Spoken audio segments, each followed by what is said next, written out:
말이죠. 일본은 오늘이 큰 명절입니다. 아세요? 응? 일본 천황 생일이에요, 오늘이. 예. 일본은 그게 큰 명절이거든요. 김일성이는 뭐 더 크게 세니까 말할 것도 없고.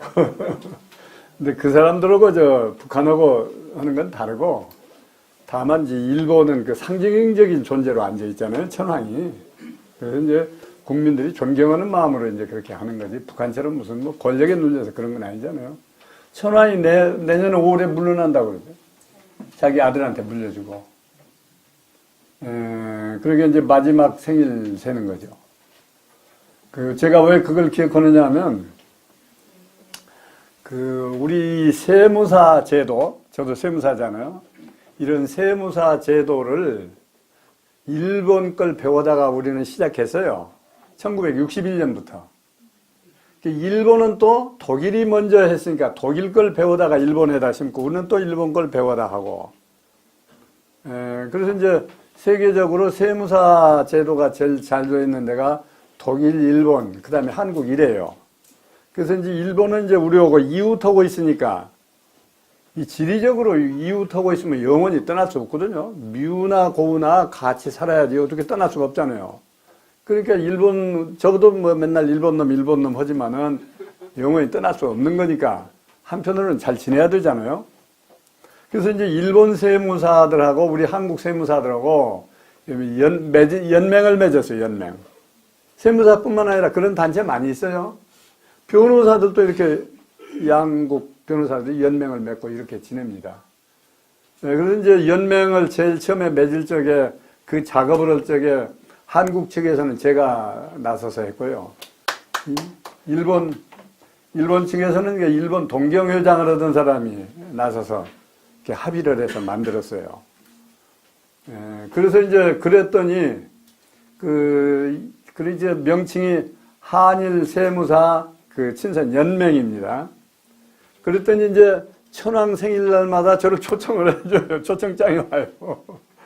그래서 이제 왜냐하면 이제 세무사 모임이지만은 크게 보면 일본과 한국의 양국의 우호를 돕는 것다, 이것도. 그런 차원에서 초청해 줍니다. 근데 일본에서 초청하는 게 아니고 한국에 와 있는 일본 대사가 한국에 있는 일본 사람들하고 이렇게 가까이 지내는 사람, 그런 사람을 초청을 해줘요. 한국 대사가 이제 주관이 돼가지고. 물어보니까 한국뿐 아니고 일본의 대사가 가 있는 나라는 다 그 나라마다 대사가 그 나라 사람들 초청해서 이렇게 천황 생일을 지낸답니다. 근데 작년부터 제가 안 가요. 근데 이제 올해도 초청장은 왔더라고. 그래서 제가 기억했다가 얘기하는 겁니다. 그래서 이제 저는 가끔 생각에 꼭 일본 것이 좋은 건 아니지만은 우리나라도 근세조선 왕조가 쭉 내려왔잖아요. 일본처럼 꼭 그것이 권력을 주는 건 아니니까. 권력제도는 지금 현재처럼 이렇게 민주적으로 하고 상징적으로 우리나라 전통적으로 우리가 단군왕검은 왜 모십니까? 5천년 전 사람인데. 그렇죠? 5천년 전에 단군왕검도 지금 우리가 모시는데 엊그제까지 우리나라 그 왕대가 쭉 이렇게 27대까지 내려왔잖아요. 일본 사람이 이제 와서 30년간 못한 것 뿐이지. 그래서 해방 후에라도 또 고종황제 아들이라도 이렇게 모셔다가 우리나라 상징적으로 그랬으면 좋겠다는 생각을 저는 늘 가지고 있는 사람이에요. 일본뿐입니까? 영국도 그러잖아요. 영국 여왕. 영국 여왕이 뭐 떴다 하면 지금도 세계가 막 요란스럽고 하잖아요. 그래서 이거 참고로 말씀드립니다. 그래서 오늘이 그런 날이라 이렇게 여담 삼아서 얘기합니다. 여담을 한 김에 또 하나 더 하면 요 며칠 사이에 신문 여러분들 보셨는데 신문. 이제 신문이나 방송이나 우리가 그러잖아요. 들어보면 나한테 관심 있는 부분은 얼른 귀에 쑥 들어오고 그래서 기억을 하고 관심 없는 부분은 진짜 보기는 봤는데 덮어놓고 나면 뭘 봤는지 모르고 그러잖아요. 그래서 저는 이제 뭘 잘 봅니까? 세금쟁이니까 세금 나는 것만 얼른 눈에 띈다고요. 요 최근에 가장 큰 기사가, 세금 기사가 어떤 거 나왔어요? LG그룹 그 회장이 아들이 상속을 받았잖아요. 양자로 들어가서. 그렇죠? 양자로 들어가서 상속을 받았는데 상속세를 얼마 냈느냐? 이번에 상속세 신고를 얼마 했느냐? 혹시 알고 계신 분 있어요? 신문 보시고? 그거 보세요. 저는 이제 세금제이니까 관심 있는 선생님이니까 그걸 딱 보고 기억하는데 여러분 관심 없잖아요. 훑어보고 말지. 세금을 얼마를 신고했느냐 하면 9,215억 원. 그러니까 조금만 더 보태면 1조 원이 되죠. 1조 원. 근데 요전에 예산이 맞췄어요. 신문제인의 예산이 약 1조 원가량 될 것 같다 그러는데 9,215원. 아까 1,800 얼마 냈다는 분도 옳게 봤어요. 그래서 한 번에 낼 수 없으니까 5년 나눠 내기로 했어요. 그래서 금년도 1차 낸 것이 1,800 내요. 엄청나죠? 우리나라에서 최초로 많이 낸 사람이야. LG가. 삼성은 어림도 없어요. 이분이 이제 우리나라에서 최초로 제일 많이 내고, 그 다음에 이제 두 번째로 많이 낸 사람이 누구냐? 교육부. 교보 회장이 얼마나 좋다 돌아가셨어요? 그 아들이 의사인데 그 아들이 지금 회장이 돼서 경영하거든요. 이 사람이 세금을 얼마 냈느냐? 1,837억 원을 냈어요. 이 사람이 두 번째 많이 낸 거예요. 두 번째고 첫 번째고 오면 4배, 거의 5배 차 되죠. 세 번째 많이 낸 사람이 누구냐? 이 별 큰 회사도 아닌데 많이 냈어요. 오뚜기 식품 있죠. 오뚜기. 1,500억 냈어요. 그러면 옛날에 삼성 이병철 회장님 돌아가셔서 얼마 냈는지 아세요? 모르죠? 150억 냈어요. 150억. 어떤지는 모르죠. 이제 어떤지는 모르지만 하여튼 일반 우리 시민들이 생각할 때는 그럴 수가 있나? 왜 그렇게 차이가 나냐? 그러죠? 제일 큰 회사니까. 그런데 이제 세법이 이제 우리가 배우다시피 복잡해서 그걸 들여다보기 전에 정확하게 잘 몰라요. 근데 실제로 이병철 회장은 큰 회사만 거느렸지 자기 개인 이름으로 되어 있는 재산이 없었어요. 그나마 그 150억을 어디서 냈는가 봤더니 일본에 별장이 하나 있어요. 일본에 자주 다니시니까. 이제 그것이 상속재산이고 국내에는 자기 집도 없었어요. 그럼 이병철 회장이 집도 없이 어디 살았어요? 삼성문화재단이라는 게 있습니다. 그 재단 소유로 있는 집에서 자기는 세를 들어 살았어요. 그때 보니까 세 3천만 원밖에 안 되더라고. 웃기는 일이 있었어요. 하여튼, 그건 내가 흉을 보는 게 아니고, 마침 이 상속세 얘기를 하다 보니까 그런 얘기가 나왔습니다. 이번에 그 세금을 내는 사람이 구광모잖아요. 구광모. 근데 이 사람이 양자로 들어갔잖아요. 보시다시피. 요전에 우리가 그 상속에서 배웠는데, 양자는 친생자나 똑같이. 요전에 우리가 이 친권을 따질 때는 혈통주의라고 그랬죠. 우리나라는 철저하게. 상속을 누가 받느냐. 혈통이 같은 사람만 받는다 그랬죠. 그러니까 며느리도 혈통이 틀리니까 못 받고, 사위도 못 받고, 오로지 혈통이 같아야만 받는다. 그러면 양자는 혈통이 같으냐? 이분은 다행히 같은 굿이니까 같다고도 할 수 있는데, 엉뚱한 데서도 양자는 들어오는 거거든. 그럼 그 양자는 혈통이 틀린데 상속 받을 수 있느냐? 받아요. 양자는 법정 그 아들이거든요. 그래서 양자로 들어오면 혈통이 틀려도 받고 같아도 받아요. 이 사람은 족하잖아요. 돌아가신 분에. 그래서 이 양자로 들어가서 지금 이 엄청난 돈을 지금 재산을 받습니다. 그러니까 이 젊은 회장은 아주 그냥 수지 맞았죠. 양자로다가. 그 나중에 내가 들은 얘기인데 이 LG를 경영하는 구시, 저는 가끔 구시 재벌이라고 얘기하는데 이 LG가 우리나라 재벌들 중에서는 제일 양반이거든요. LG가 사회적으로 물의를 일으킨 거 보셨어요? 없어요. LG는 물의를 일으킨 일이 한 번도 없어요. 다른 재벌들은 맨날 뭐 사건 터지잖아요. 탈세 사건, 여기저기. 요새도 지금 탈세 사건으로 지금 문제된 데가 어디입니까? 엊그제 고롱 회장, 이제 자기는 뭐 손을 떼고 창업에만 힘쓴다 그랬더니 나중에 알고 보니까 지금 상속세 조사를 들어갔어요. 더군다나 검찰에서. 그러니까 얼른 지금 쇼를 한번 한 거예요, 지금. 나 이제 손 뗀다 하고.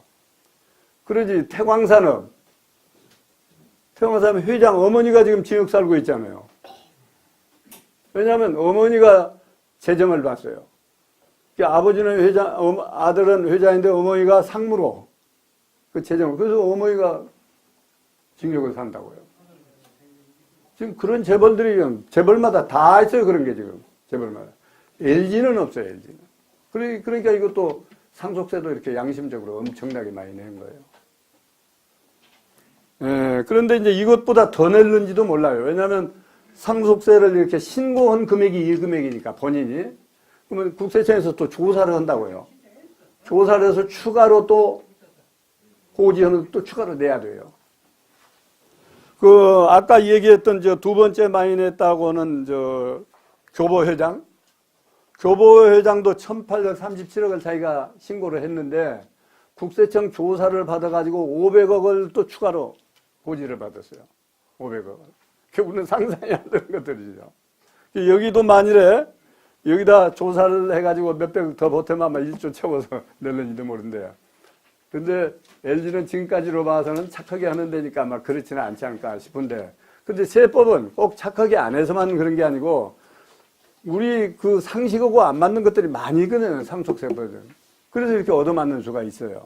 네, 그래서 오늘 참고로 신문에 본 얘기를 이렇게 하고 강의를 좀 하려고 얘기를 했습니다. 그런데 이제 이런 얘기를 듣고 보면 상속세 이게 보통이 아니구나. 좀 이제 공부는 좀 재미가 있을 수 있습니다. 지난 시간에 어디까지 했냐면, 지난 시간에 두 번째 페이지네요. 두 번째 페이지.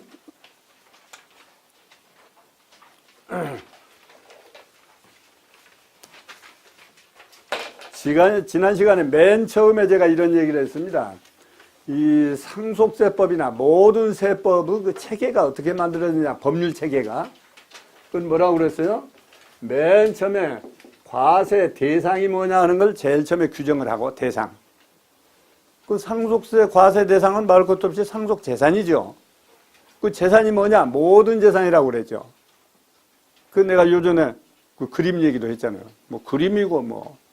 옛날에는요, 세무공무원이 직접 그 집을 가서 다 둘러보고, 아, 여기 피아노 있네? 피아노도 얼마짜리 좋고 다 과세했어요. 시계가 귀할 때는 시계도 적어갔어요. 벽시계, 시계 있고. 요새는 그거 적어가지도 않지만은. 모든 재산 다 과세 대상이에요. 그래서 제일 처음에는 과세 대상이었던 거냐, 이걸 우리가 살펴야 된다고 그랬고, 두 번째로는, 우리 지금 현행 세법이라는 건 모두 현금 납부제니까 돈으로 납부하는 것이지 물건으로 납부하는 게 아니기 때문에 이 대상이 얼마짜리냐, 세금 매기는 가액으로, 화폐 가치로 해서 얼마냐, 이걸 알아야 된다고 그랬죠. 이것을 과세 가액을 그래서 찾아야 된다. 그래서 이 대상이 되는 것을 금액으로 이렇게 나타내려면 이 중간에 뭐가 개입해야 된다고 그랬어요? 평가, 감정, 평가가 개입해야 됩니다. 가령 피아노다. 그럼 피아노 얼마짜리냐? 평가를 해야 가액이 나오잖아요. 이 가액이 과세 대상이 되는 거다 얘기했죠. 그 다음에 세 번째로는 뭘 알아야 된다고 그랬어요? 과세 표준을 알아야 된다. 약해서 과표. 왜 그러냐면 이 과세 표준이라고 하는 것은 세금을 산출하는, 세액을 산출하는 기준이기 때문에 이 가액만 가지고도 세액 산출이 안 되니까, 그러면 정말로 세금을 산출하는 기준은 뭘로 삼을 거냐? 과세 표준을 알아야 된다고 그랬습니다.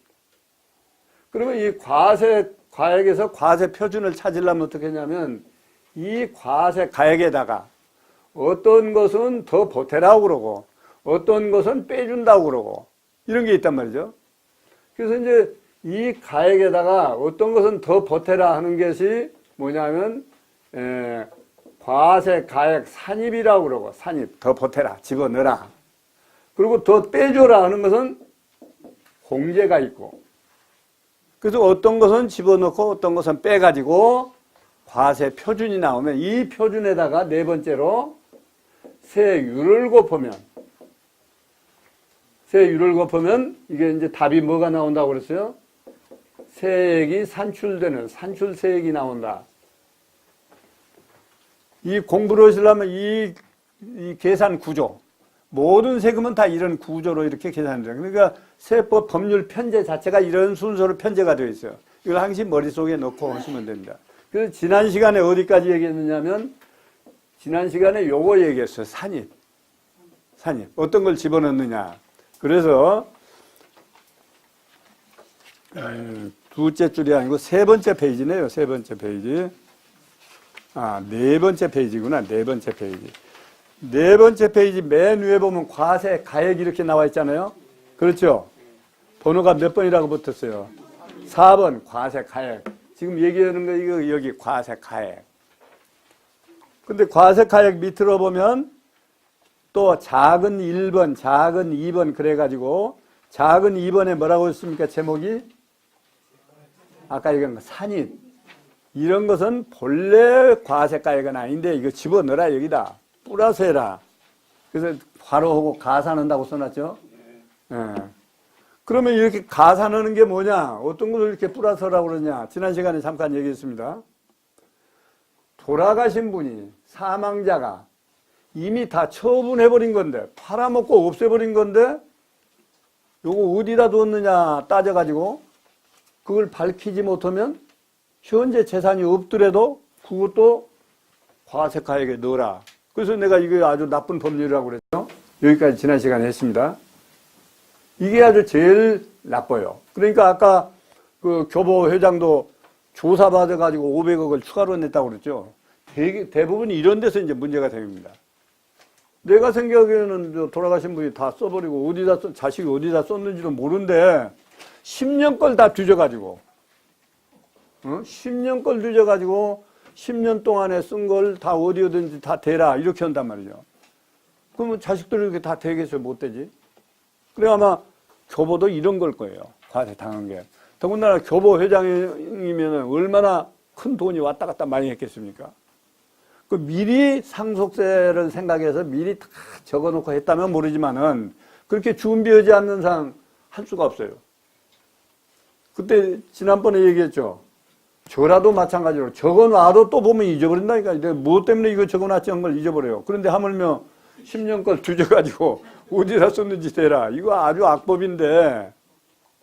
오죽하면 제가 헌법재판소까지 갔다니까요. 뭐 법원에서 1심, 2심, 3심 거쳐서 헌법재판소까지.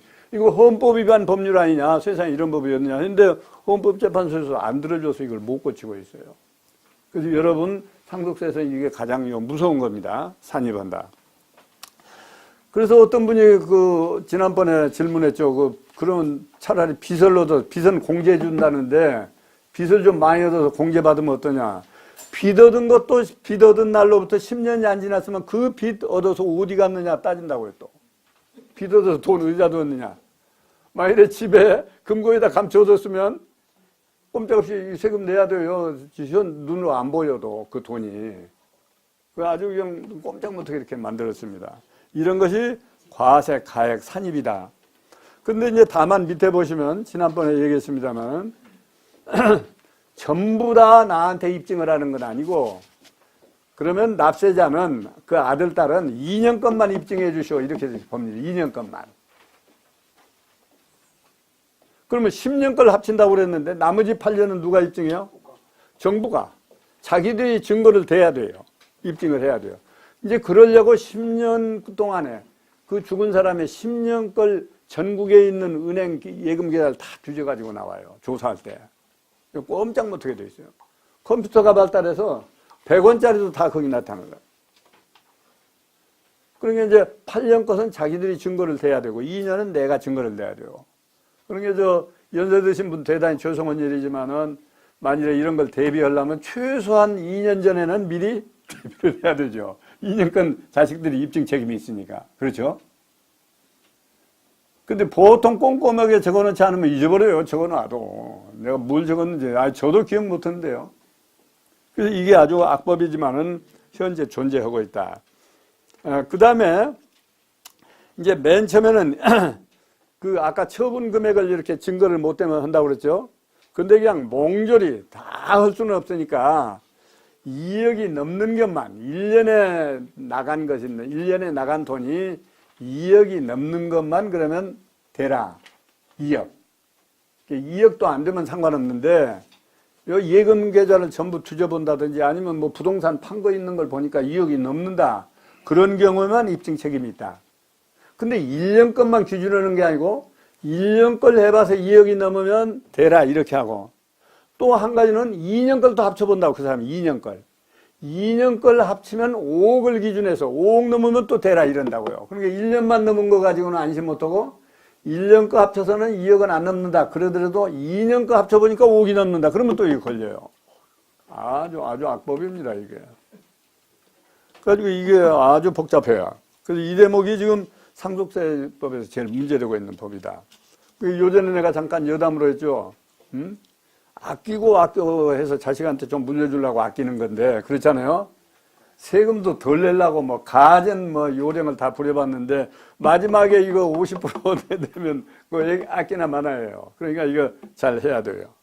그래서 내가 상속세법을 얘기하면서 딴 데 가서 이런 얘기합니다. 여러분 학교 다닐 때 방정식이라는 게 있잖아요. 뭐 1차 방정식, 2차 방정식 이렇게 올라가지 않습니까?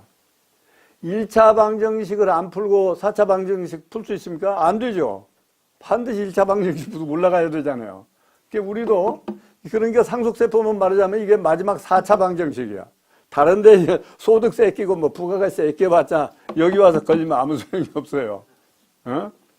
하여튼 그런 거다 이렇게 생각하시고 그 다음에 이제 또 하나는 이제 이번에는 저 밑으로 내려가시면 괄호하고 양괄호하고 2번이라고 되어 있습니다. 양괄호 상속 개시 전 증여재산가액 이것도 있어요. 뭐냐면 플러스하는 게 또 하나 있는데 아까 이제 있는 것들은 증거를 못 대니까 과세한다는 거고 이번에는 증여를 미리 하고 증여세까지 다 냈어요. 요새는 그 잘들 내시더라고요. 옛날에 증여세 안 낼까 했는데 안 낼 방법이 요새는 없으니까 차라리 세금 내고 증여세를 많이 해요. 지난번에 뉴스 봤죠? 대한민국 생긴 이래로 증여세 신고가 제일 많이 들어왔대요. 지난 3월부터 제일 많이 왔어요. 그 보니까 이제는 안 내고는 배길 수가 없으니까 차라리 그러면 일찍 자녀들한테 증여한다고 증여세가 많이 들어왔다는 거예요. 신고 건수가 최고로 올랐다는 거예요. 왜 그러냐면 이미 다 증여세까지 낸 것도 여기 또 합쳐서 내라 그러죠. 10년 내 것은. 그렇죠? 상속 개시 전 10년 내 것은 합쳐서 내라. 그러면 이제 이 얘기를 하면 첫 번째 질문이 다 그렇게 와요. 아무 증여세 냈는데 상속세 또 내란 얘기냐? 그렇죠? 나는 탈세한 게 아니고 정식으로 증여세 신고를 했다. 그래도 10년 안 지냈으니까 아버지 재산에다 또 합산해서 상속세 내라. 이렇게 돼 있거든요. 이것도 악법이죠. 다만 이제 이것은 그러면 다시 계산을 해가지고 먼저 증여세 낸 건 빼주겠다. 그러나 계산을 합산해서 다시 해라. 그럼 왜 다시 합니까? 5단계로 세율이 5단계로 되어 있거든요. 아까 여기 세율 이게 5단계로 되어 있습니다. 그러니까 1단계, 2단계, 3단계, 4단계, 5단계인데 올라갈수록 세율이 막 올라가거든요. 그러면 처음에 증여할 때는 요 단계였는데 증여원고 상속원고고 같이 합치니까 요 단계로 올라갔어요. 금액이 커지니까. 그러면 어때요? 요때의 세율하고 요때의 세율이 올라왔으니까 요 차이가 생길까요? 요것만큼 추가로 더 내라는 얘기예요. 그러니까 증여도 자식한테 넘겨주는 거 증여도 10년 전에 미리 하지 않으면 이게 또 효과가 없어요. 그렇죠? 다시 거둬가니까 합쳐서. 그래서 이게 일찍부터 대책을 안 세우면 이게 안 된다는 거예요, 상속은. 이것도 어떻게 보면 좀 악법이긴 하죠. 착하게 증여세까지 다 신고하고 냈는데 10년 안 됐다고 아버지 재산에다 또 합쳐가지고 세금 다시 계산해라. 이렇게 돼 있단 말이죠. 그래서 이것도 한번 지내고 볼 일이다. 미국 같은 데는 증여세도 없어요. 가나다 이런데. 가나다 증여세가 없습니다. 그리고 어떤 사람들은 가나다에 있는 아들딸한테 자꾸 돈을 보내더라고요. 거기는 증여세도 없으니까 보내도 괜찮다고 자꾸 보내요. 그래서 이제 한국에서는 또 무슨 세법을 만들었느냐. 세금 없는 가나다의 아들한테 보내더라도 가나다에서 그러면 그 돈이 어디 있는 것까지 이제 추적을 합니다. 가나다에 갔다 그 돈이 가나다에 있는 아들딸한테 갔다. 근데 가나다에 있는 사람을 가나다 가서 세금을 뺏어올 수는 없잖아요. 그러면 중요한 한국에 있는 중요한 사람한테 달라고 하겠다. 그러니까 그냥 뭣도 모르는 사람들이 막 세금 없는 나라로 보내지 이거 안 돼요. 그런데 옛날에는 이게 가능했어요. 왜냐하면 카나다로 가면 카나다에 어떻게 쓰는지 한국에서 알 수가 없잖아요. 근데 요새는 각국마다 어지간한 나라는 다 서로 이 세무 정보를 교환하기로 협정이 돼 있어요.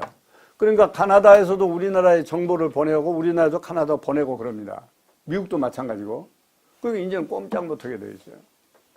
그래서 그러니까 미국에 간 뒤에까지 사후 관리를 잘하지 않으면 미국 간 것도 허탕이에요. 그러면 증여를 한 한국에 있는 아버지도 당신 세금 없는 나라로 보는데 거기서 보니까 결국 아들한테 갔더라. 그러면 한국에 있는 당신이 내라. 본래는 증여 받는 사람이 세금 내는 건데 증여세는 이렇게 하게 돼 있다고요. 예. 그래서 이 대목이 아주 잘 우리가 알아놔야 됩니다.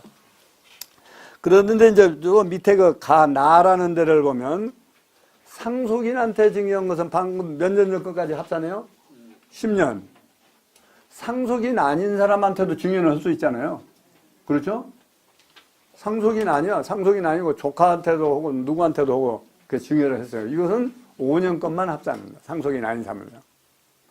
상속인 아닌 사람한테 증여하는 경우는 드무니까 그 5년 것. 다만 상속인한테 증여했다면 10년 것도 다시 합산해서 계산을 다시 해라 이렇게 되어 있습니다. 한 장 더 넘어갑시다.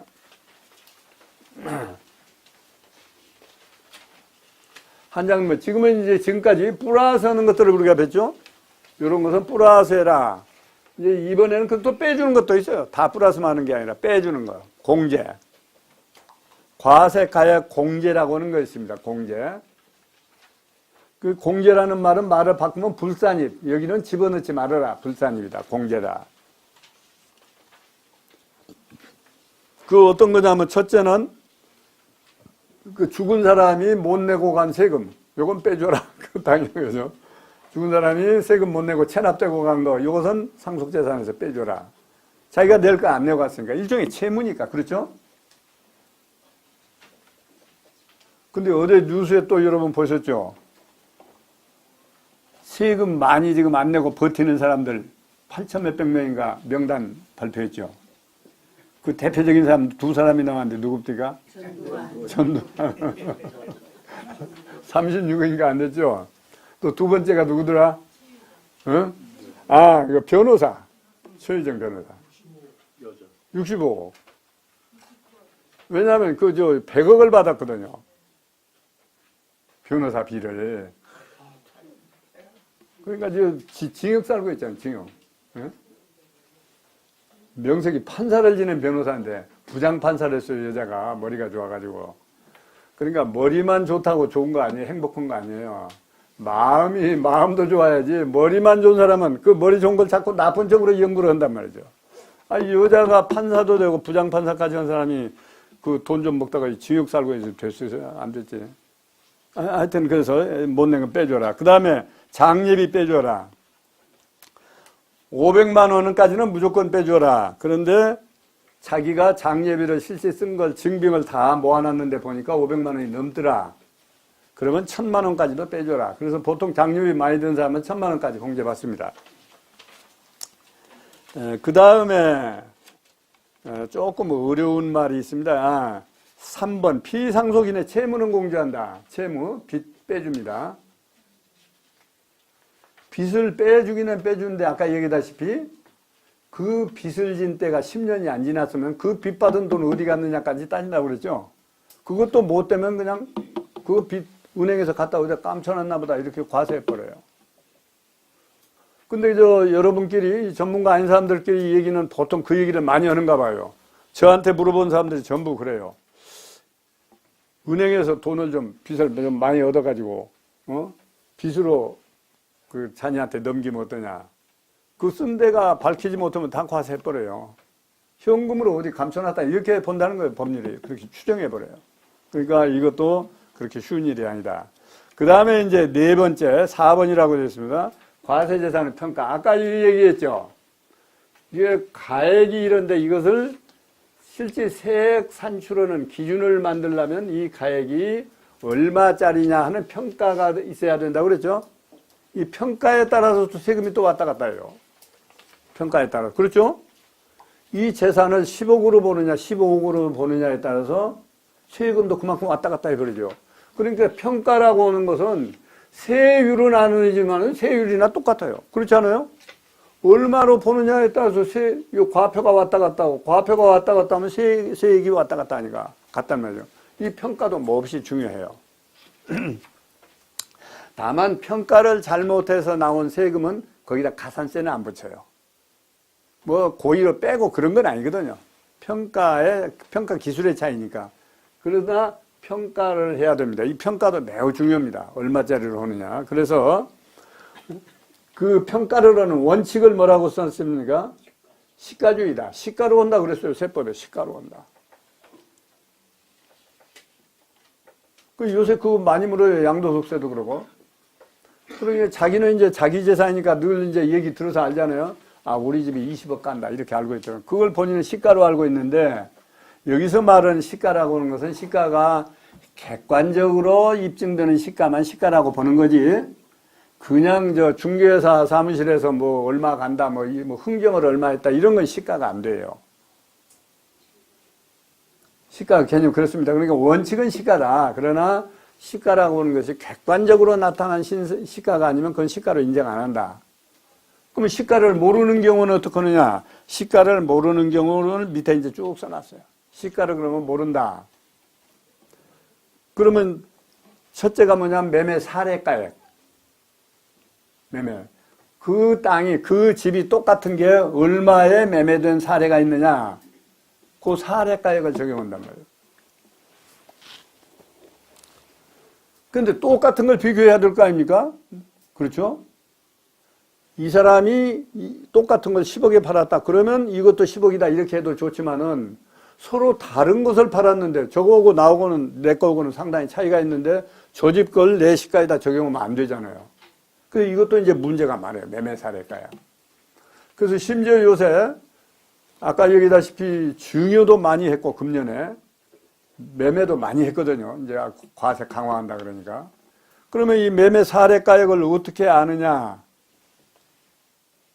그러니까 이것도 역시 무슨 저 중개사 사무소에서 얼마에 간다고 했다. 이런 것은 여기 사례가액으로 인정 안 해요. 객관적으로 나타난 건 아니면. 그래서 뭐냐면 이 아파트 같은 거, 아파트는 이거 똑같잖아요. 성냥꽉처럼 똑같잖아요. 그러니까 그것은 옆집이 판 근거가 있으면 그 가격을 여기다 이게 시가다 이렇게 적용해버려요. 그러면 아파트가 아닌 건 어떻게 하느냐? 단독주택? 옆집에 봐도 똑같은 거 아니야. 비슷하긴 하지만 똑같지는 않아. 그런 것은 어떻게 해요? 할 수 없이 기준시가로 옵니다. 기준시가로. 그러니까 여러분 이렇게 생각하시면 단독주택은 뭐 기준시가로 평가해서 세금 내도 되는데 아파트는 이게 잘 안 된다. 아파트는 똑같은 게 많으니까. 그래서 아파트 매매되고 온 것은 국토교통부 이 주소를 들어가면 인터넷 주소로 들어가면 거기가 늘 발표가 됩니다. 그러면 우리 집하고 가장 가까운 아파트가 어떤 거냐, 그게 얼마에 팔고 살느냐, 그게 내 시가예요. 이것 때문에 이제 그 분쟁이 많습니다. 엊그제도 어떤 사람이 전화 왔는데, 저거 아주 다정한 그 공인회계사인데 자기 집이 그렇다는 거예요. 가령 이렇습니다. 아파트라도 뭐 이렇게도 오고 이렇게도 오고 막 그러잖아요. 아파트 전에 가면. 그러니까 똑같은 아파트인데 저 집은 이렇게 돼서 햇볕이 잘 들어오고 우리 집은 저 집에 가려서 햇볕이 잘 안 들어온대요. 그래서 실제 거래는 차이가 있거든요. 근데 공무원들이 보기에는 그것이 객관적인 증거라고 할 수는 없다 그런 얘기예요. 이 분쟁이 많아요. 그런데 그러면 어떻게 하면 정확한 시가를 알 수 있느냐? 어떻게 할 방법이 없는 거예요, 지금. 그러니까 정부도 이보다 더 확실한 객관적 증거를 찾기는 어려우니까 할 수 없이 그 가격으로 과세를 해버려요. 문제가 많습니다. 그 다음에 두 번째로는 감정 가격. 그러면 가령 억울하다고 생각하는 사람은 그러면 감정하라는 얘기죠. 감정. 근데 감정도 한 군데다 한 게 아니고 두 군데 해서 평균을 하라 이렇게 돼 있어요. 그 감정료도 이제 꽤 들어가죠. 그러면 그러더라도 감정료가 아까워서 감정 안 할 수는 없잖아요. 실제 차이가 난다면. 근데 우리나라 지금까지 부동산 형편은 다 계속 오르기만 했기 때문에 감정하면 기준시가보다 올라가지 내려가는 일은 거의 없어요. 그런데 이제 혹시 어떠다 보면 그 땅도 뭐 맹지가 있듯이 그 근방은 그 근방인데 현저히 나쁜 조건에 있다 우리 집이. 그런 경우는 감정을 해서 우리 집은 그 가격이 못 간다. 감정할 필요가 있어요. 그런데 또 하나 문제는 감정을 그러면 언제 해놓은 걸 말하느냐. 언제? 상속의 경우에는 6개월, 전후 6개월입니다. 사망 전 6개월, 사망 후 6개월. 그러니까 1년 기간 동안에 감정한 것이 있으면 그걸 인정해줘요. 근데 그거 벗어나면 또 인정 안 해줘요. 그러니까 그걸 잘 봐서 해야 됩니다. 그러니까 이제 본인이 이제 누구보다도 잘 아는 거니까 이게 시가라고 해서 매기면 나는 억울할 것 같다 하면 또 감정을 시키면 돼요. 그래서 어떤 사람은 말이죠. 뭐 재산이 큰 사람은 그러면 어쩌냐면 재산이 얼마 안 돼요. 재산이 안 돼서 이런 거 다 빼주고 나니까 상속세는 낼 게 안 나온단 말이죠. 그렇죠? 뭐 이런 거 다 빼고 나면 상속세 낼 게 없어요. 그러니까 그 집을, 부동산을 감정을 시켰어요. 뭐 감정 가격이 상당히 높이 나왔단 말이에요. 그 가격으로 신고를 했어요. 왜 그렇게 했어요? 요 다음에 팔 때 상속세 낼 때 가격을 빼주니까 높였단 말이에요. 지금. 그러니까 세무서에서 또 인정 안 한다는 거예요. 당신 이런 데 써먹으려고 감정했지 않냐. 인정 안 한다. 그러니까 감정을 해서 높아져 가지고 상속세도 내면 좋다고 그러고 감정을 해가지고도 상속세도 안 냈다 그러면 인정 안 한다고 그러고 이것도 그 시비가 많죠. 이게 세법이 이렇게 복잡한 거예요. 그 다음에 세 번째로는 뭐라 하냐면 임대료 환산가액이라고 되어 있습니다. 임대료 환산가액. 이건 무슨 얘기냐면 우리가 임대료를 받잖아요. 그 임대료를 받은 걸로 봐서 이것은 가격이 얼마 가겠다. 추정하는 공식이 있어요. 그러니까 임대료가 많으면 어때요? 가격도 높다고 봐야 될 거고 임대료가 적으면 가격도 낮다고 봐야 되잖아요. 비싼 게 많이 받으니까. 이렇게 해서 평가하는 방법이 또 하나 있단 말이죠. 그건 이제 어떻게 하냐면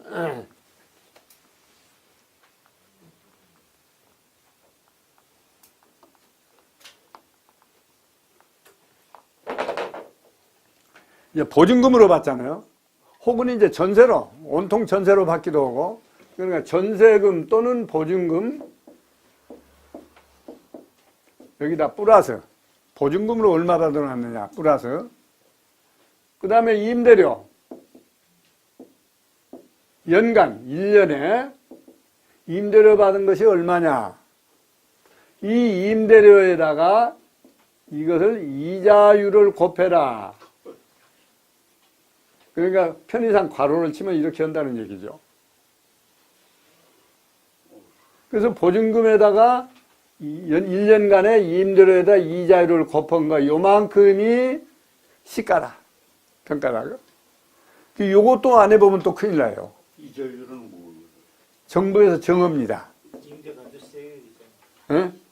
세율이 아니고 이때 적용하는 그러면 이자율을 얼마나 올 거냐. 이 시비가 많으니까 정부에서 금년도는 이걸 계산할 때 이자율을 얼마로 해라. 매년 이렇게 변동이 돼요. 매년.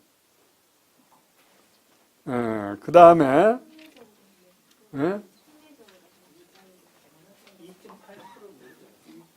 어떻게? 통례적으로요. 금융기관의 이자하고 비슷하긴 한데 일치하지는 않아요. 과거에는 정부가 금융기관보다도 훨씬 많이 이자를 높였는데 요새는 금융기관 이자가 내니까 이것도 내렸어요. 매년 달라지니까 여기다 제가 안 썼는데 또 금년 걸 찾아봐야 되고 이래요. 그 다음에 네 번째는 뭡니까? 장부가액. 이것도 시비가 많아요. 왜냐하면 여러분 임대하시죠? 건물 가지고 있는 거. 임대하면 임대소득세 내기 위해서 이 소득 계산하기 위해서 장부를 하잖아요. 우리 세무사한테 맡겨서도 오고 자기가 하기도 하고. 이 장부에는 얼마 잡혀 있느냐 이것도 또 본다. 장부에는 얼마 잡혀 있느냐. 이것도 가지고 많이 걸려요 요새.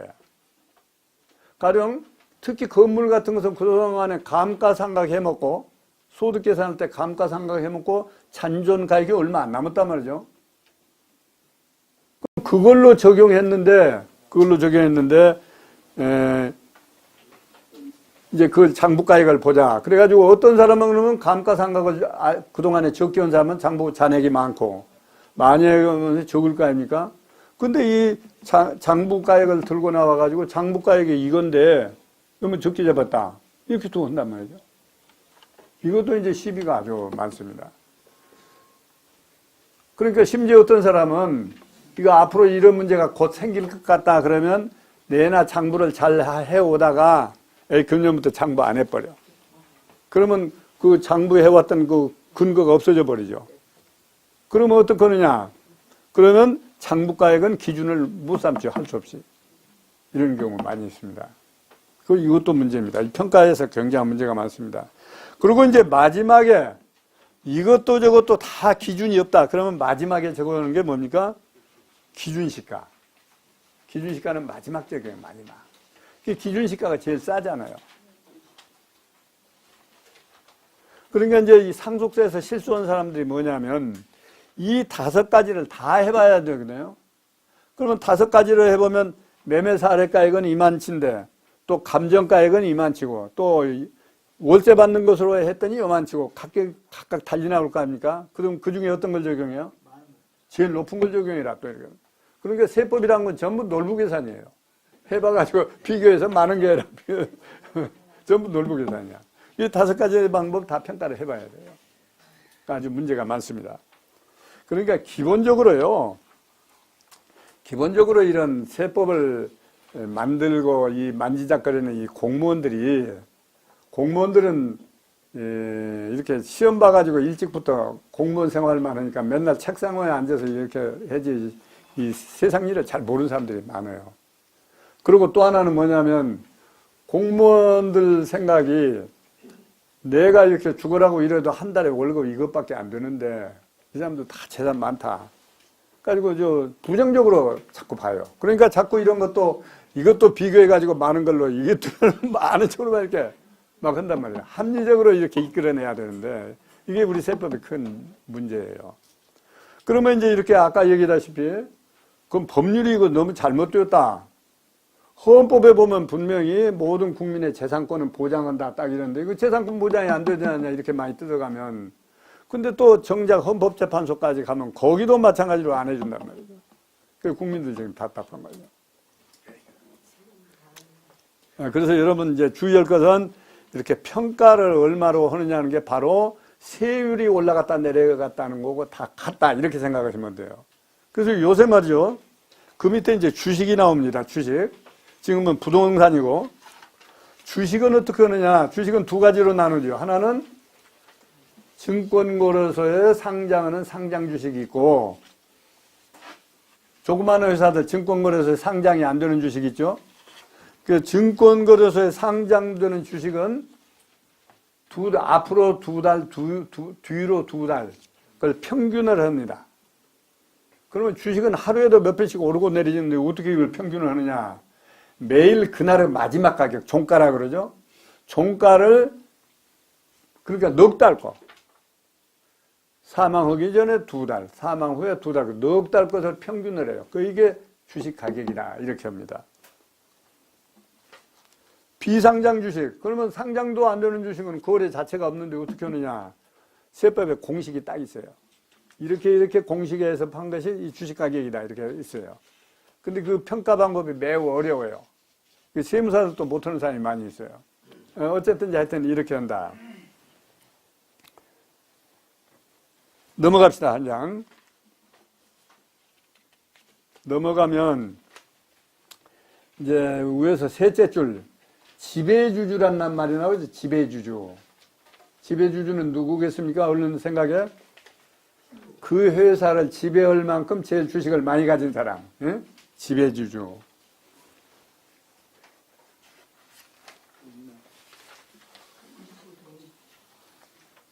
지배주주는 지금 평가한 가격에다 20%를 더 플러스 해라.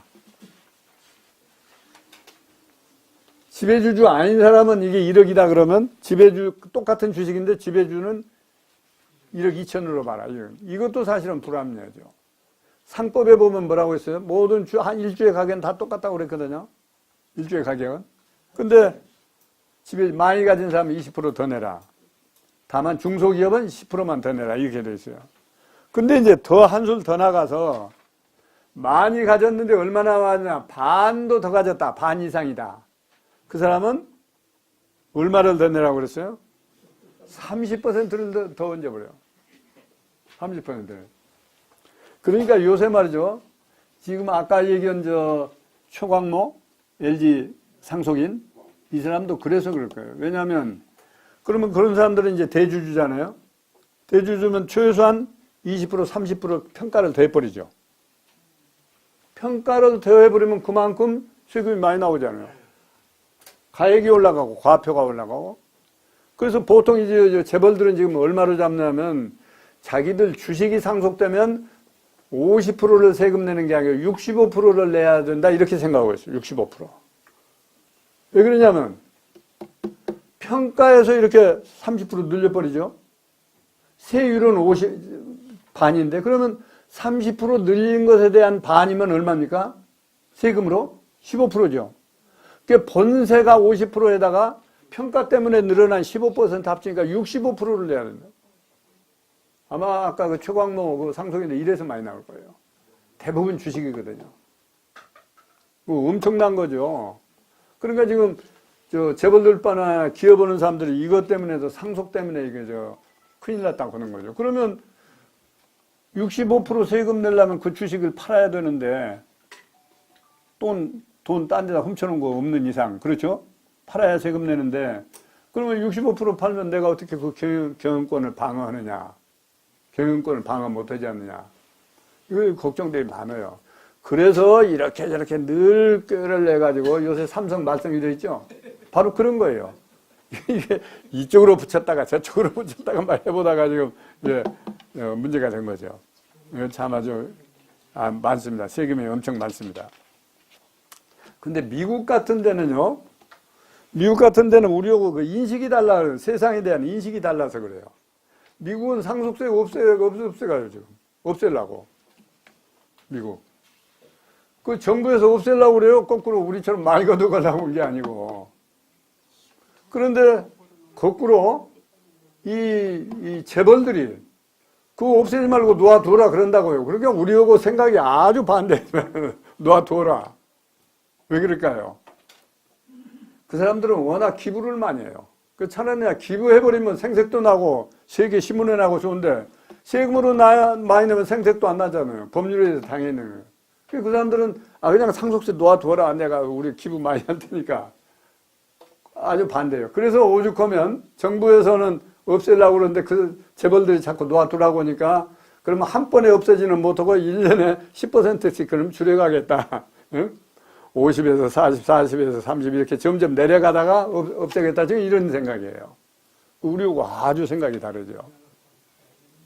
왜 그러냐면 아까 기부 얘기했는데 얘기 난 김에 좀 이어담을 하면 세계에서 제일 부자가 누구입니까 지금? 응? 빌 게이츠죠. 빌 게이츠가 제일 부자고 두 번째 워런 버핏이란 그 사람은 주로 주식만 가지고 있는 부자예요. 세계에서 제일 주식이 많아요.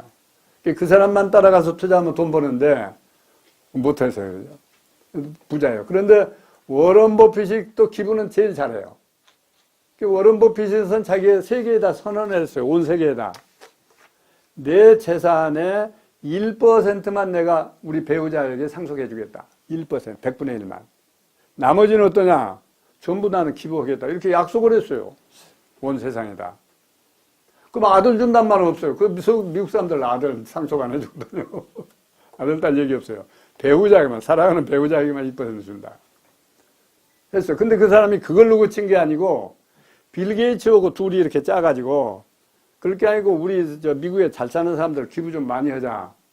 그 500명이 모여가지고 결의를 했어요. 뭐라고 했냐? 우리 여기 500명은 자기 가진 재산의 50%를 기부하기로 약속을 했어요. 500명 한 자리에서. 우리나라는 볼 수가 없는 현상이죠.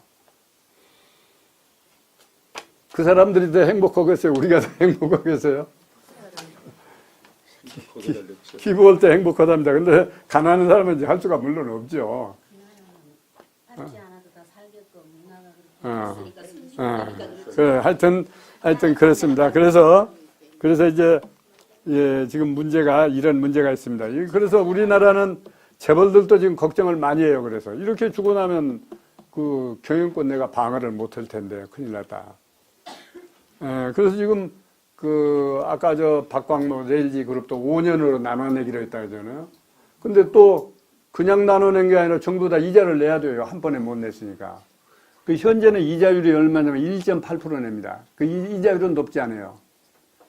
은행도 1.5는 주고 이번에 또 조금씩 올리고 하니까 그 1.8% 이자를 붙여서 내고 또 담보도 제공해야 돼요. 정부에서도 혹시 세금 떼먹을까 싶으면 담보를 받고 1.8% 이자를 받고 그러면 5년 나눠서 내라 이렇게 해준단 말이에요. 이런 것이 이제 이 세율 문제입니다. 여기까지 문제. 그 다음에 이제 조금만 더 합시다. 시간이 다 됐는데. 상속 공제라고 하는 게 나왔습니다. 아까 여기 얘기했죠? 이걸 플러스 하는가 하면 마이너스 하는 것도 있다. 아까 얘기했죠? 지금부터 상속 공제라고 하는 건 마이너스 하는 겁니다. 어떤 거냐면 기초 공제라고 해서 2억을 빼줍니다. 2억. 근데 요새 화폐 가치가 많이 떨어져서요. 옛날에 2억 빼줬는데 지금도 2억 빼느냐 안 빼주니까. 그러면 요새 2억 빼준다는 것은 옛날 1억 빼준 것만 또 못하거든요. 화폐 가치가 달라져서. 근데 이건 또 안 올리고 그냥 그대로 두고, 공제 그대로 두고. 그 다음에 이제 가업 상속 공제라고 하는 것이 있습니다. 이제 그 가업, 자기 집에서 경영하는 사업, 가업, 예?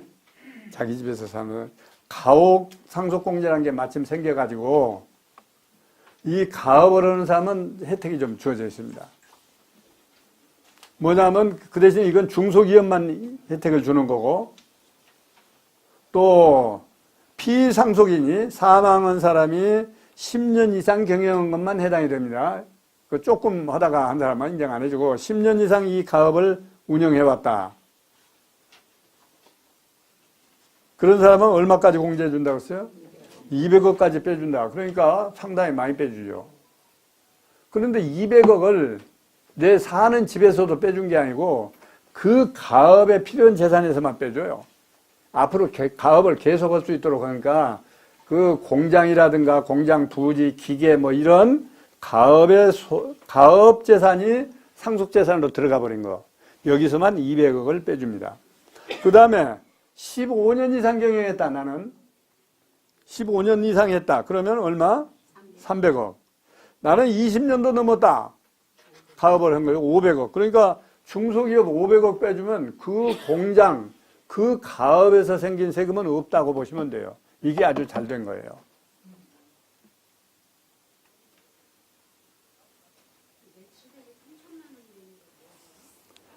중소기업, 중견기업은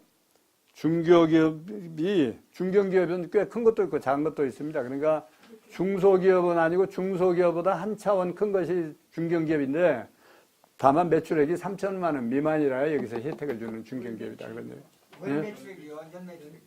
연매출액이죠. 연 매출이 3천만 원? 맞아. 이건 내가 다시 확인을 해보렵니다. 하여튼 그런 뜻입니다. 중견기업이라도 이제 크고 작은 게 많이 있으니까 일정한 한도 내에서만 해준다.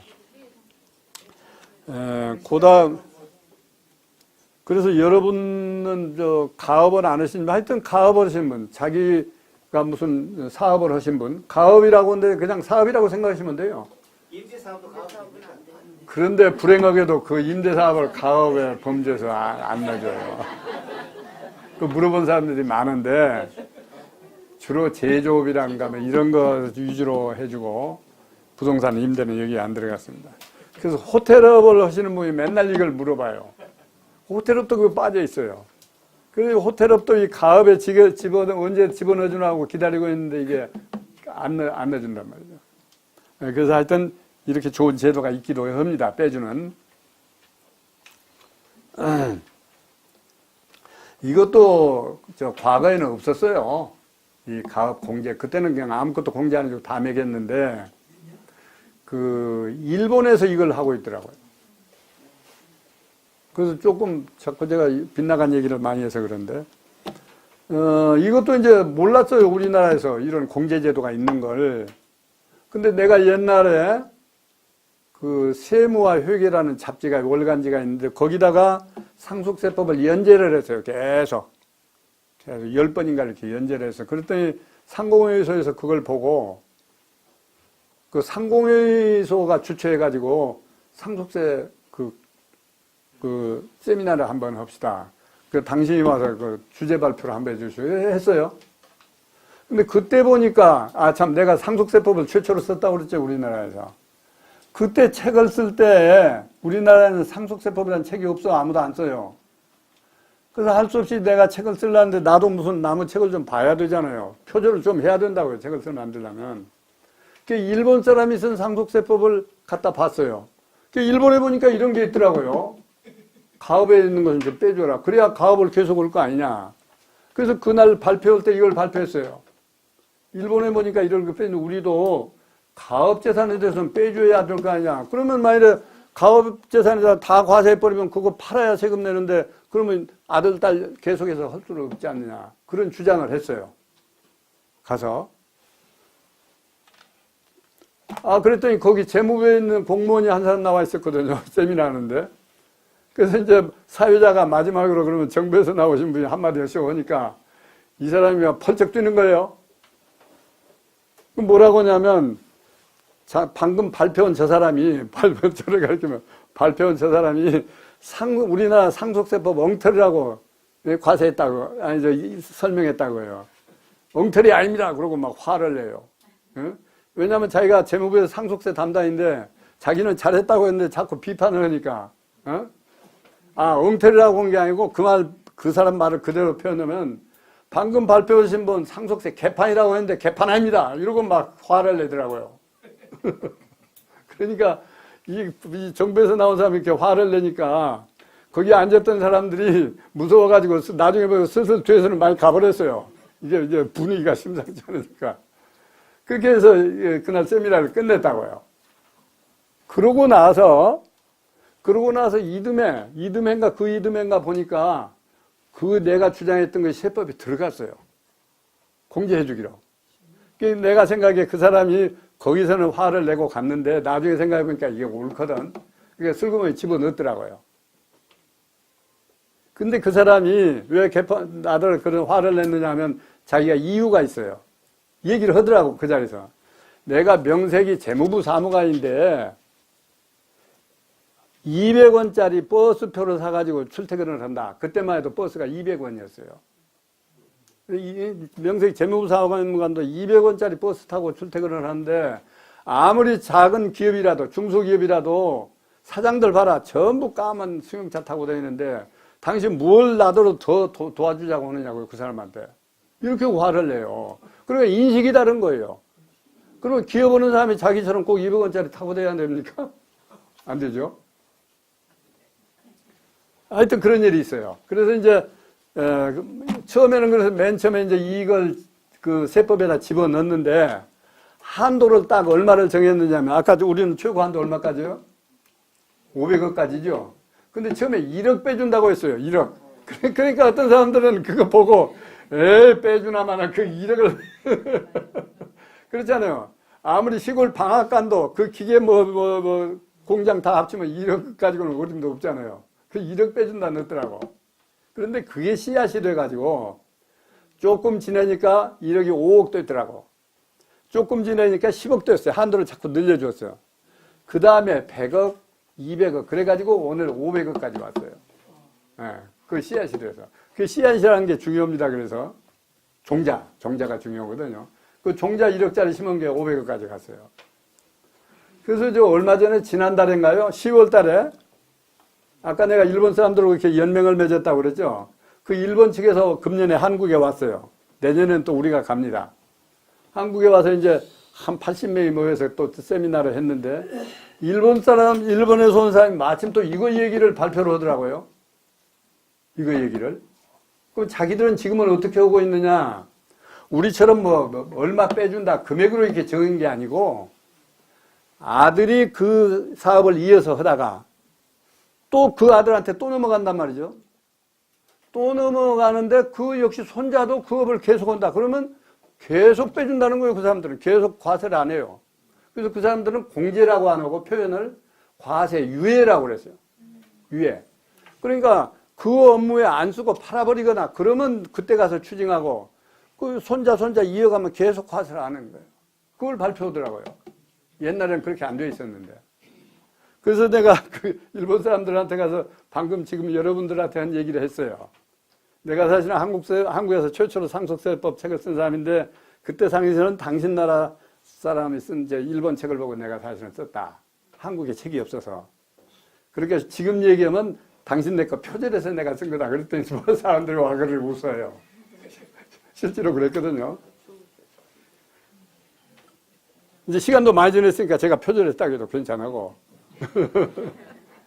근데 엄격히 따지면 저는 표절은 아니에요. 왜냐하면 일본 사람 아무개가 쓴 책에서 이 대목은 100개 썼다, 100개 쓰는 다 그 표시를 했으니까 그 표시하고 표시하지 않고 해서 그게 문제가 되는 겁니다.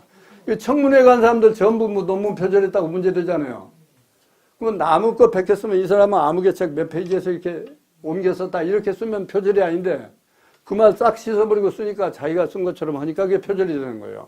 근데 나는 그걸 다 썼어요. 이 사람 책에서 옮겨 썼다. 그래도 내가 표절했다고 그날 얘기했더니 사람들은 뭐 웃어요. 일본 사람들이. 하여튼 이렇게 해서 만들어진 겁니다. 예, 그래서 제가 조그마한 공이 있는데 누가 아무도 알아주는 사람이 없어요, 지금. 그렇잖아요. 1억 종자 심어가지고 이렇게 됐습니다. 그 다음에 조금만 더 합시다. 조금 늦게 시작했으니까. 그 다음에 이제 그 양쪽 괄호원 영농상속공제라고 했죠. 이 농사 짓는 사람, 이것도 일정 빼줍니다. 얼마까지 빼준다고 했어요? 15억 원. 그러니까 농지 기준시가를 지금 평가해서 15억 나오려면 수백 마디 가지고 15억 나올 거예요. 그거 많이 빼주는 거예요. 그 다음에 또 인적공제, 그 사람에 따라서 공제해준다. 제일 처음에 배우자 공제 얼마 준다고 했어요? 5억. 배우자 몫으로 이렇게 생각하시죠. 배우자 몫으로 5억을 빼준다. 그런데 배우자가 없는 사람은 어떠냐? 배우자 없는 사람. 그 5억 공제 못 받아요. 배우자 없으면. 그게 배우자 살아계실 때 돌아가셔야 돼요. 어? 배우자 없으면. 근데 대부분 남자들이 먼저 가잖아요. 재산은 또 남자 명의로 대부분 소유권이 되어 있고. 그래서 공제 못 받는 사람들이 많이 있어요. 그 다음에 그래서 배우자가 없는 사람은 그 대신 2억을 기초공제를 해준다. 기초공제 2억을. 근데 이제 조금 더 밑으로 보면 30억을 한도로 온다 이런 말이 나와 있습니다. 보시죠. 30억. 그건 무슨 얘기냐면 이건 조금 어려운 얘기입니다만 아까 지금 배우자 5억 공제해 준다고 했는데 30억까지 해준다는 얘기는 또 무슨 얘기냐.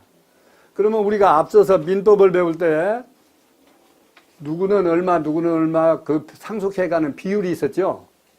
그렇죠? 그러니까 가령 배우자가 있고 아들이 하나, 둘, 딸 하나 이렇게 있다고 합시다. 상속인이. 그러면 원칙적으로는 다 똑같이 일씩 가져간다. 그러면 4분의 1씩 가져가야 되겠죠. 네 사람이. 그런데 배우자는 여기다 0.5를 플러스 해준다. 그러면 배우자는 얼마예요? 1.5. 나머지 아들은 1. 그러면 전부 합치면 얼마입니까? 4.5가 되죠.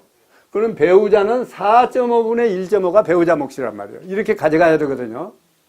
이렇게 계산했더니 배우자 몫을 계산했더니 5억이 훨씬 더 돼요. 재산이 많은 사람은 그럴 거 아닙니까?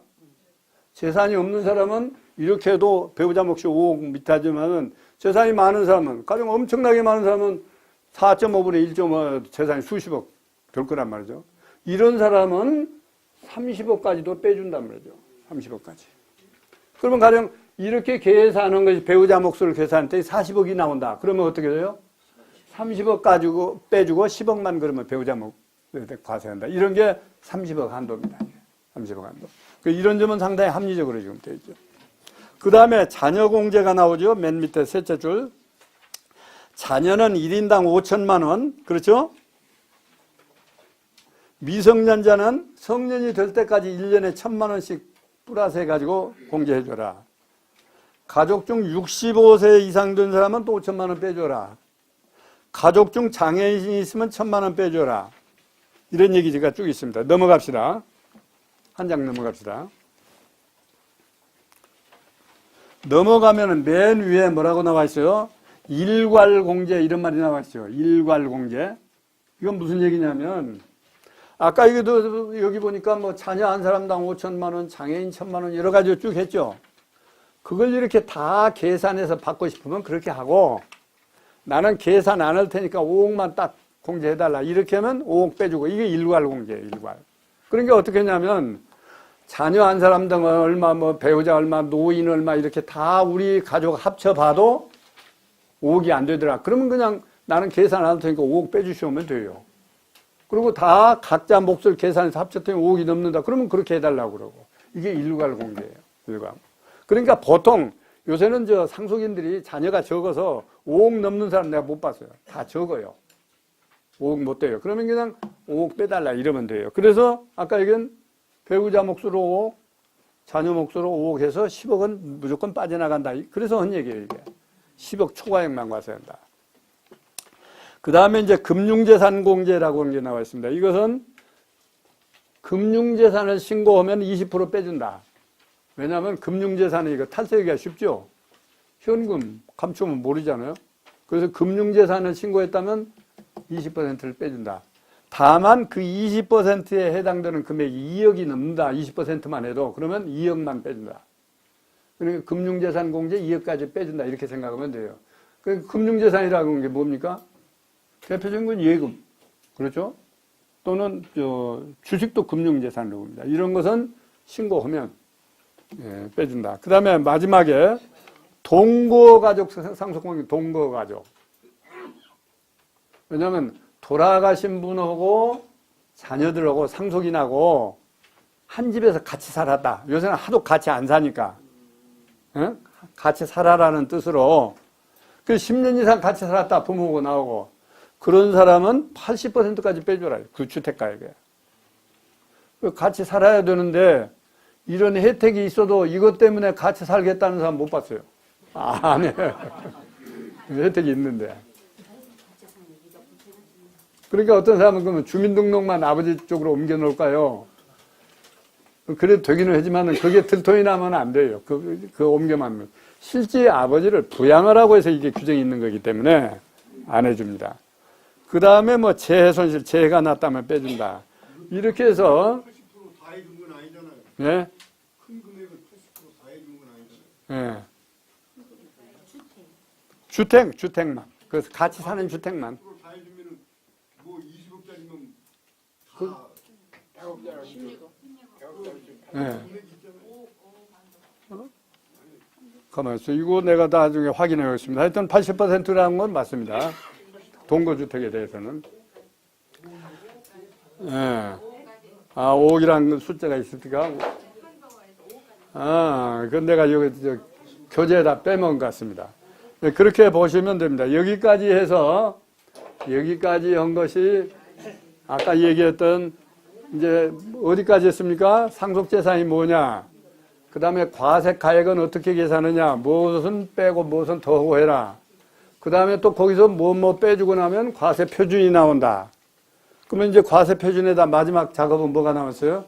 거기다 맞는 세율만 곱하면 내가 부담을 세액이 얼마인가, 세액이 산출된다. 이렇게 되어 있습니다.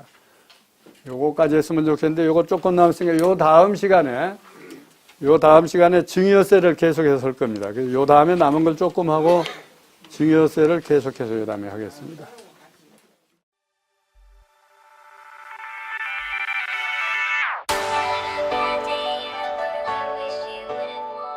강남구 논현동에 위치한 대지면적 약 75평, 연면적 약 200평의 수익형 부동산 개발 사례입니다.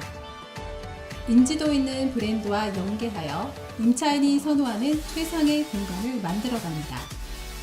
소호 사무실을 계획하여 수익률을 극대화하였습니다.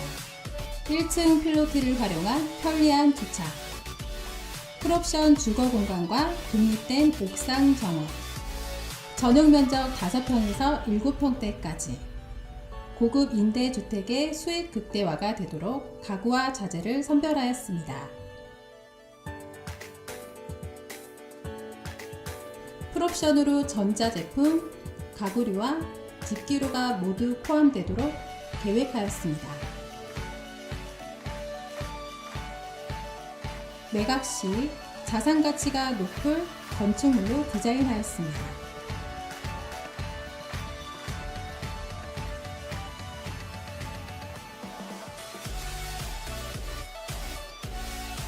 보유 부동산과 투자 부동산의 탁월한 시장 분석과 주거 공간의 경험으로 최고의 품질과 최상의 수익을 함께 창출해 나가겠습니다.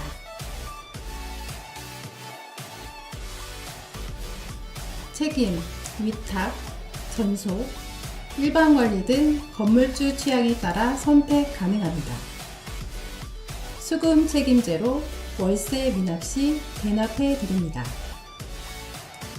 공실 클럽 및 제휴사의 광고를 통한 타사 대비 공실률 최소화로 인해 수익률 증가가 가능합니다.